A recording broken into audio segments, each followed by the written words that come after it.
Assalamualaikum warahmatullahi wabarakatuh. Innal hamdalillah nahmaduhu wa nasta'inuhu wa nastaghfiruh wa na'udzu billahi min shururi anfusina wa sayyiati a'malina. May yahdihillahu fala mudilla lahu wa may yudlil fala hadiya lahu. Asyhadu an la ilaha illallah wahdahu la syarika lahu wa asyhadu anna Muhammadan abduhu wa rasuluhu, amma ba'd. Ayyuhal ikhwah, alhamdulillah, pada kesempatan pagi yang berbahagia ini kita dipertemukan Allah Azza wa Jalla di salah satu rumah Allah Azza wa Jalla, yang semoga pertemuan kita ini menjadi pertemuan yang menambahkan iman. Semoga majelis kita ini dicatat sebagai majelis ilmu, suatu majelis yang kata Nabi SAW, innahum qaumun la yashqa bihim jalisu. Artinya majelisnya para ahlul ilm, tulabul ilm itu adalah majelis yang tidak seorang pun yang hadir di situ kemudian sengsara atau rugi atau celaka. Apapun yang didapat, apapun yang Allah berikan kepada peserta majelis tersebut, maka semuanya akan dapat, semuanya akan Allah berikan. Walaupun ada orang hadir karena ikut-ikutan, ada orang hadir karena sekedar mengisi waktu luang, ada orang hadir karena ketemu sama kawan saja, tidak sungguh-sungguh hadir untuk majelis ilmu. Tapi siapapun yang ikut hadir, kata Nabi SAW, la yashqa bihim jalisu. Tidak ada di majelis ilmu itu orang yang hadir di sana kemudian dia rugi sendiri, yang lainnya untung. Tidak, semuanya akan Allah berikan keutamaan sesuai dengan kadar masing-masing. Ikhwatu ahibai, hadirin sekalian, tema kita yang ini sebagai pemula bagi saya adalah tema tentang tauhid. Dan materi yang akan kita sampaikan insyaallah adalah tauhid muyassar. Kajian tentang tauhid, materi tentang tauhid yang telah dikondisikan sedemikian rupa sehingga menjadi instan, mudah dipahami. Namun dari pernamaan at-tauhidul muyassar, tauhid yang telah dikondisikan agar mudah, simple, barangkali penamaan ini menimbulkan satu konotasi negatif yang perlu kita luruskan terlebih dahulu. Ketahuilah bahwa tema yang paling mudah, tema yang paling ringan, tema yang paling sederhana untuk difahami oleh semua orang itu adalah tema tauhid. Tidak ada tema dalam pembahasan akidah, dalam pembahasan ilmu agama yang lebih mudah dibanding tauhid. Sehingga kalau selama ini kita membayangkan bahwa tauhid adalah satu tema yang paling berat, satu tema yang paling susah difahami, satu tema yang paling jelimet, rumit, berarti kita salah arah. Kenapa demikian? Karena tauhid adalah kebutuhan semua insan.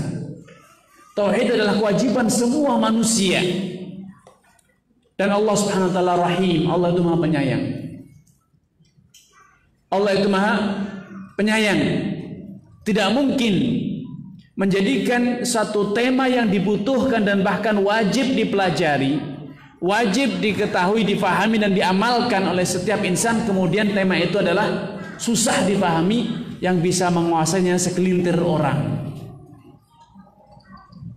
Tidak selaras dengan kerahmatan Allah Subhanahu wa taala. Allah itu rahim bi ibadih. Allah itu Maha Penyayang. Kalau itu kebutuhan semua insan, tua, muda, pria, wanita, pandai ataupun bodoh, terpelajar ataupun tidak, sebagai orang awam ataupun sebagai ulama, maka tidak mungkin Allah Subhanahu wa taala menjadikan tema tauhid itu tema yang paling susah. Pasti itu tema yang paling mudah, sederhana. Orang yang sibuk ataupun orang yang luang waktunya pasti bisa memahaminya dengan mudah. Karenanya mari kita rubah persepsi kita tentang tauhid. Tauhid itu mudah, ringan difahami, sederhana, tidak jelimet. Kenapa? Karena tauhid itu intinya adalah menjadikan Allah itu satu-satunya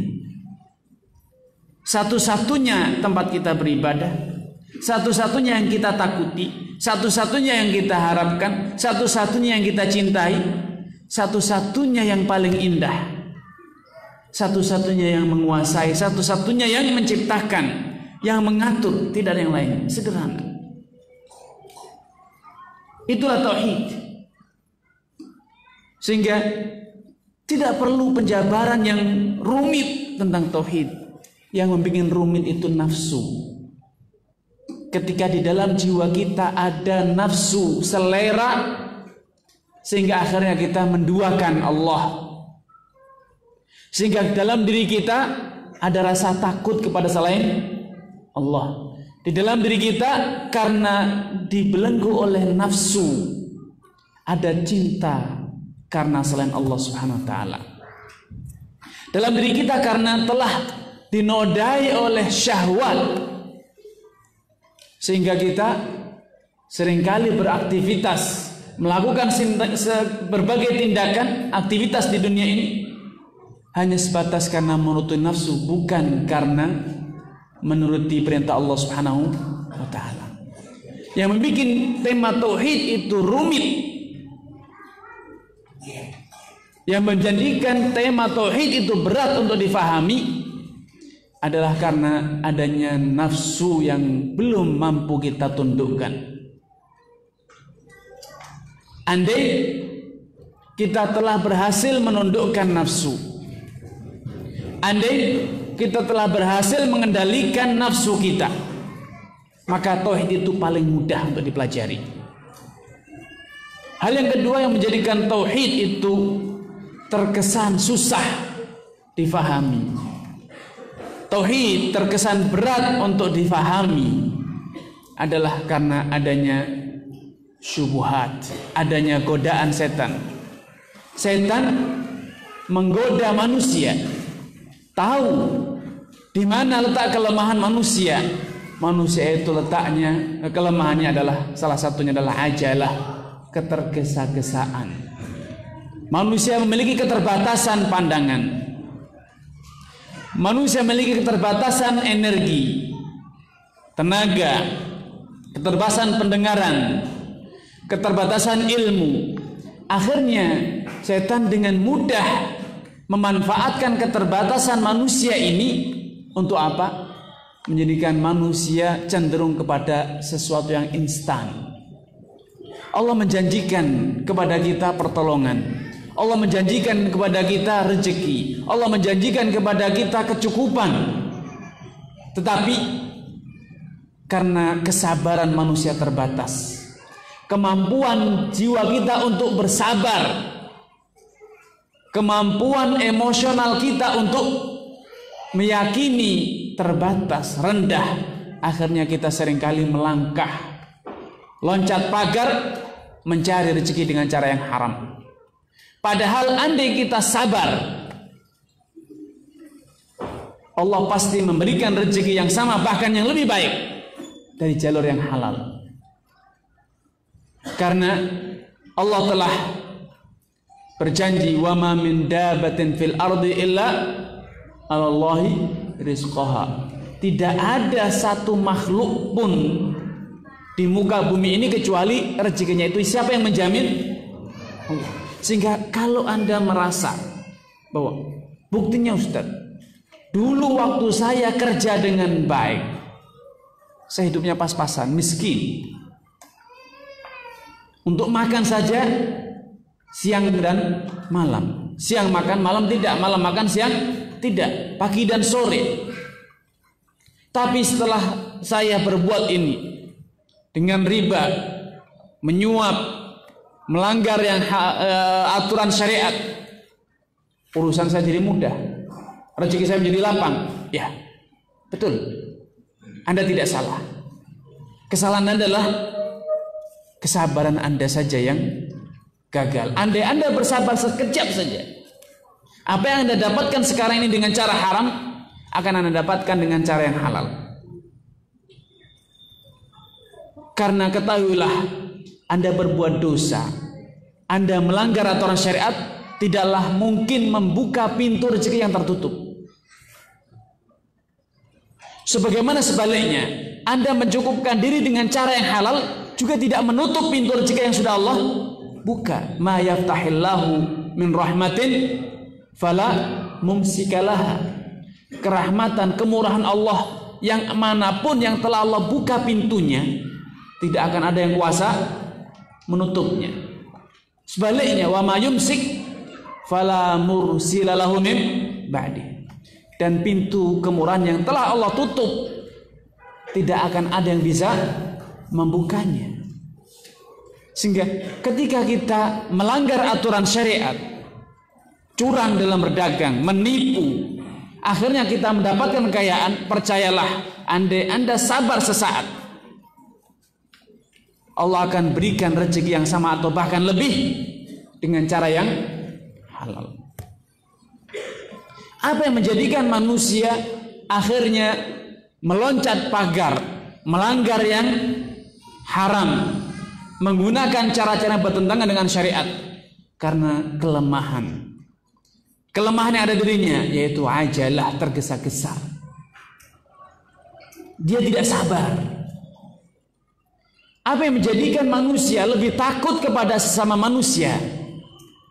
Keterbatasan matanya. Andai dia bisa melihat neraka hari ini, dia tidak akan takut kepada selain Allah Subhanahu wa taala.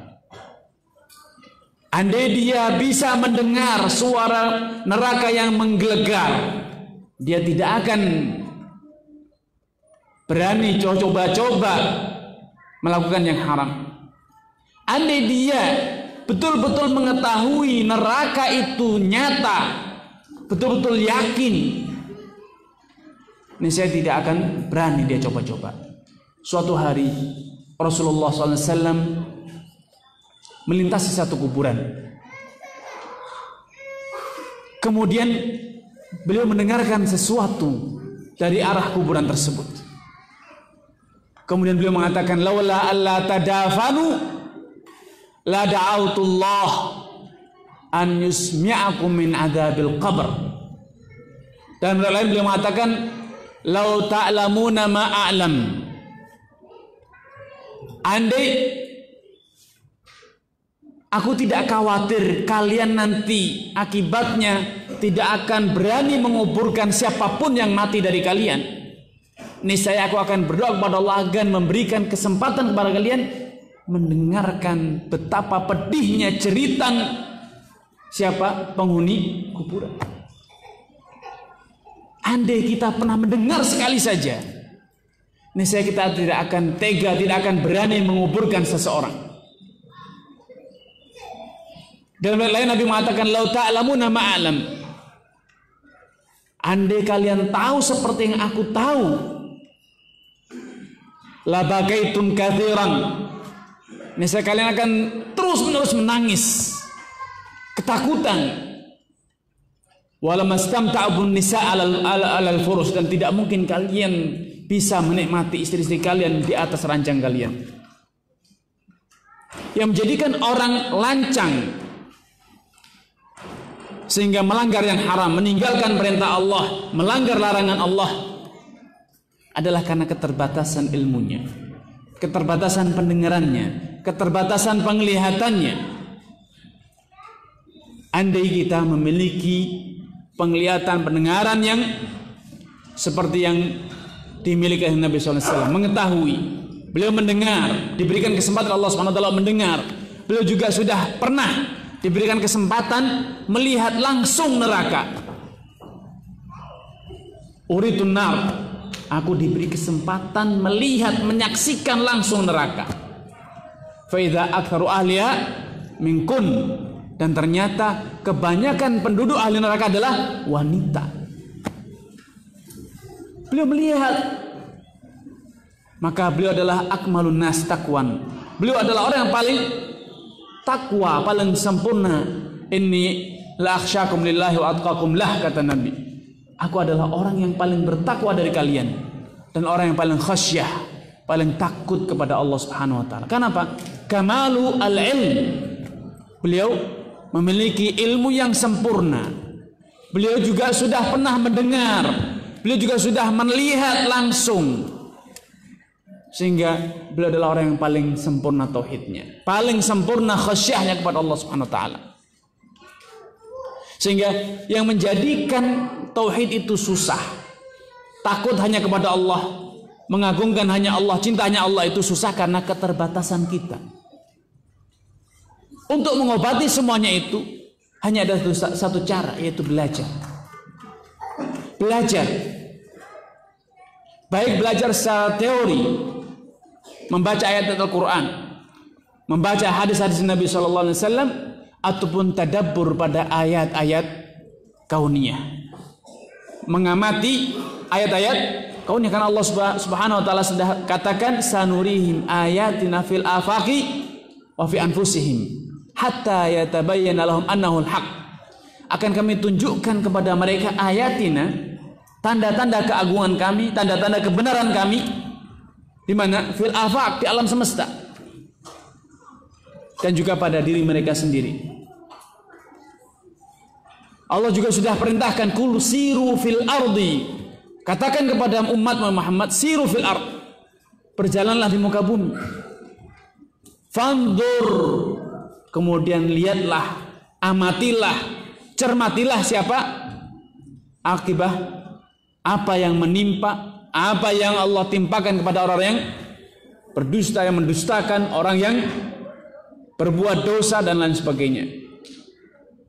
Ya, ini keterbatasan. Sehingga suatu hari Rasulullah SAW menceritakan bahwa Allah memerintahkan kepada malaikat Jibril untuk melihat surga, melihat apa yang telah Allah siapkan di dalam surga, kenikmatan-kenikmatan yang Allah siapkan untuk hamba-hambanya di dalam surga. Maka Jibril setelah melihat surga, beliau mengatakan kepada Allah Azza wa Jalla, ay Rabb, la yasma'u biha ahadun illa dakhalaha. Wahai Rabb, tidak akan ada seorang pun yang mendengar perihal surga dan kenikmatan yang ada di dalamnya kecuali dia pasti akan masuk ke dalamnya. Pasti dia akan terobsesi untuk apa? Berusaha dan hingga akhirnya masuk dalam surga. Maka Allah Subhanahu wa taala kemudian merubah surga dipenuhi dengan makarih, dengan hal yang menyusahkan manusia, hal yang dibenci, yang tidak sesuai dengan nafsu dan syahwatnya manusia. Kemudian diperintahkan lagi Jibril untuk melihat. Ay Rabb, setelah melihat, Jibril pun berkata, wahai Rabb, aku khawatir sekarang kalau tidak seorang pun yang bisa masuk surga. Kemudian dia diperintahkan untuk melihat neraka. Setelah melihat, Jibril pun kemudian berkata kepada Allah, ya Rabb, la yasma'u biha ahadun fayadkhuluha. Aku yakin tidak seorang pun mendengar, mengetahui tentang keberadaan neraka yang seperti itu kondisinya, kemudian dia masih terjerumus ke dalamnya. Kemudian Allah rubah neraka dipenuhi dengan syahwat, dipenuhi dengan hal-hal yang sesuai dengan nafsu, selera manusia. Kemudian Jibril diperintahkan lagi dan kemudian berkata, "Ay Rabb, wahai Rabbku, la yasma'u biha ahadun illa dakhalaha." Aku sekarang khawatir bahwa tidak seorang pun di dunia ini yang mengetahui tentang keberadaan syahwat, nafsu yang ada di sekeliling surga ini, kecuali dia akan tergelincir ke dalamnya. Kenapa? Begitu menggoda. Berbagai nafsu, berbagai syahwat. Sehingga yang menjadikan, sekali lagi, tema tauhid susah untuk difahami, susah untuk diamalkan, adalah karena belenggu nafsu dan syahwat kita. Andai kita mampu mengendalikan nafsu dan syahwat kita, kemudian menyempurnakan ilmu kita tentang surga, tentang neraka, tentang Allah Azza wa Jalla, maka tauhid itu sangatlah mudah. Karena itu pelajarilah. Kita belajar baik secara nazari, teori pada Al-Quran, Sunnah, sehingga kita semakin kenal Allah Subhanahu wa taala, semakin kenal akan akhirat, dan juga kita mentadaburi alam semesta agar kita bisa melihat dengan nyata apa itu dunia beserta isinya, apa itu syahwat yang selama ini menggoda kita dan membelenggu langkah kita. Kita selama ini silau dengan dunia, silau dengan kekayaan, silau dengan wanita, silau dengan jabatan, karena kita hanya melihat sisi indahnya semua itu. Andai kita melihat semuanya dengan konkret, dengan sempurna, kita tidak akan tergoda dengan itu. Kita melihat dunia hanya dari satu sisinya, kita tidak melihat dari sisi yang lain. Al-Imam Ibn Taimiyah rahimahullah memberikan satu analisa yang indah luar biasa. Beliau berbicara tentang ikhlasul amalillah. Ikhlasul amalillah yang itu merupakan inti dari tauhid. Tauhid itu bermuara pada bagaimana kita memurnikan semua aktivitas kita untuk Allah Azza wa Jalla. Beliau menyebutkan bahwa manusia harusnya sadar bahwa dunia beserta isinya, manusia semuanya siapapun dia, la yamlikuna syai'an, la naf'an wala dharra. Semua yang ada di dunia ini, bahkan sampai pun malaikat, mereka tidak punya apapun, tidak bisa memberi manfaat, tidak juga bisa memberi manfaat. Untuk apa? Untuk apa kita takut? Untuk apa kita mengharap? Untuk apa kita cinta mereka? Untuk apa? Kalau mereka tidak punya apa-apa. Apapun yang mereka miliki itu semua adalah pemberian dari Allah SWT. Alih-alih harta, nyawa mereka tidak memilikinya. Nyawa mereka tidak memilikinya. Kehidupan mereka, jadi inti semuanya, mereka hidup itu ternyata hidup atas pemberian dari mereka tidak punya. Maka jangan pernah mengharap kepada manusia, karena mereka tidak bisa memberi. Dan itu yang Rasulullah ajarkan kepada Abdullah bin Abbas.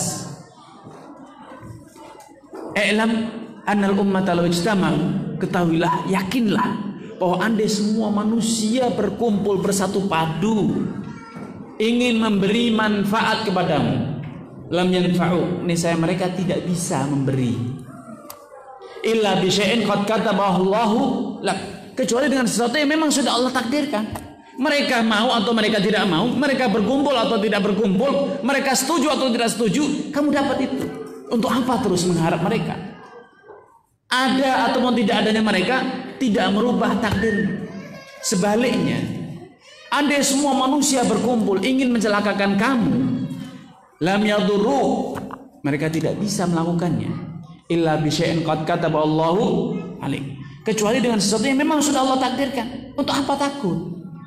Mereka mau tidak mau, kalau memang sudah ditakdirkan, ya akan terjadi. Sehingga untuk apa takut kepada sama manusia? Tapi dia punya senjata, dia siap membunuh saya. Walau dia bawa senjata yang paling canggih. Kalau memang Allah belum takdirkan engkau mati, dengan apapun dia tidak akan bisa membunuhmu. Tapi kalaupun dia tidur nyenyak, kalau Allah sudah takdirkan engkau mati, engkau pun mati di saat engkau tidur nyenyak. Tidak ada yang mengusikmu. Sehingga untuk apa takut kepada manusia? Yang menjadikan kita takut, mengharap, sehingga ada riya, sehingga ada sum'ah, sehingga ada ujub,